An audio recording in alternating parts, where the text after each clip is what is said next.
कधी विचार केलाय की मृत्यूच्या वेळी आपल्या मनात नेमकं काय चाललेलं असतं आणि त्या एका क्षणाचा आपल्या पुढच्या प्रवासावर काय परिणाम होत असेल? भगवद्गीतेच्या 8व्या अध्यायात याच गहन प्रश्नांवर एक खूप महत्त्वाचा संवाद आहे, जो आज आपण उलगडणार आहोत. चला तर मग यात जरा खोलवर शिरूया. समजा जर हाच आपल्या आयुष्याचा शेवटचा क्षण असेल तर मनात नेमका कोणता विचार येईल? हा एक असा प्रश्न आहे जो या 8व्या अध्यायाच्या अगदी केंद्रस्थानी आहे. यातूनच आपल्याला कळतं की हे हजारो वर्षांपूर्वीचं ज्ञान आजही तितकंच महत्त्वाचं का आहे. आधी आपण पार्श्वभूमी समजून घेऊया. हे ज्ञान काही कुठल्या शांत आश्रमात दिलं जात नाहीये, तर कुरुक्षेत्राच्या रणभूमीवर 2 सैन्यांच्या बरोबर मध्ये उभं राहून दिलं जात आहे.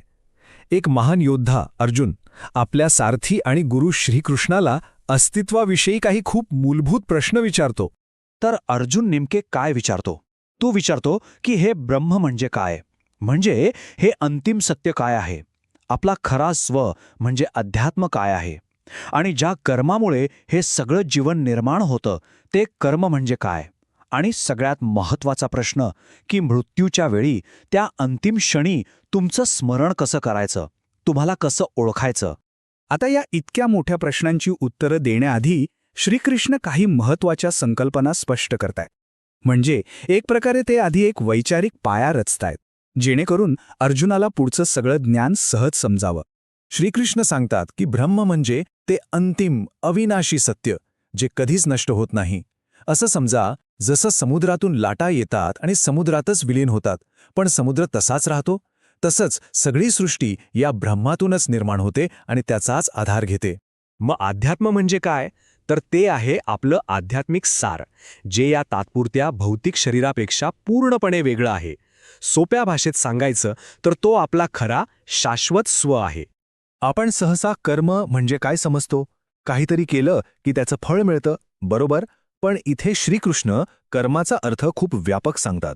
ते म्हणतात की कर्म ही ती सृजनात्मक शक्ती आहे ज्यामुळे सर्व सजीवांना त्यांचं भौतिक शरीर मिळतं आणि या जगात त्यांचं अस्तित्व निर्माण होतं. आणि आता आपण येऊया या अध्यायाच्या मुख्य आणि सगळ्यात व्यावहारिक शिकवणीकडे, आपल्या अंतिम विचारांमध्ये असलेली प्रचंड शक्ती. हा श्लोक म्हणजे या शिकवणीचा गाभा आहे. याचा अर्थ आपण आयुष्यभर ज्या विचारांमध्ये, ज्या भावनांमध्ये रमतो, तेच सगळं त्या शेवटच्या क्षणी एकवटतं आणि तेच आपली पुढची दिशा ठरवतं.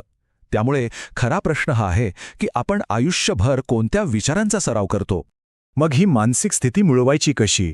श्रीकृष्ण यासाठी काही कृतिशील पावलं सांगतात, जसं की सतत ईश्वराचं स्मरण करणं, आपली सगळी कामं, सगळी कर्तव्य त्याला अर्पण करून करणं, आणि योगाच्या अभ्यासाने आपलं मन एकाग्र करून भुवयांच्यामध्ये प्राणवायू स्थिर करून ओम या पवित्र अक्षराचा जप करणे. इथे खूप मोठं आश्वासन आहे की सततच्या स्मरणाचा हा जो सराव आहे तो अंतिम ध्येय सर्वांसाठी सोपं करतो. ही काहीतरी खूप अवघड योगिक प्रक्रिया नाही, तर एक सरळ, सोपा मार्ग आहे. तर आपला अंतिम विचार आपल्या पुढच्या प्रवासाची दिशा ठरवतो. पण हे जन्म मृत्यूचं चक्र एका खूप मोठ्या वैश्विक योजनेचा भाग आहे. आणि आता श्रीकृष्ण अर्जुनाला याच वैश्विक निर्मिती आणि विनाशाच्या विशाल चक्रांबद्दल सांगणार आहेत.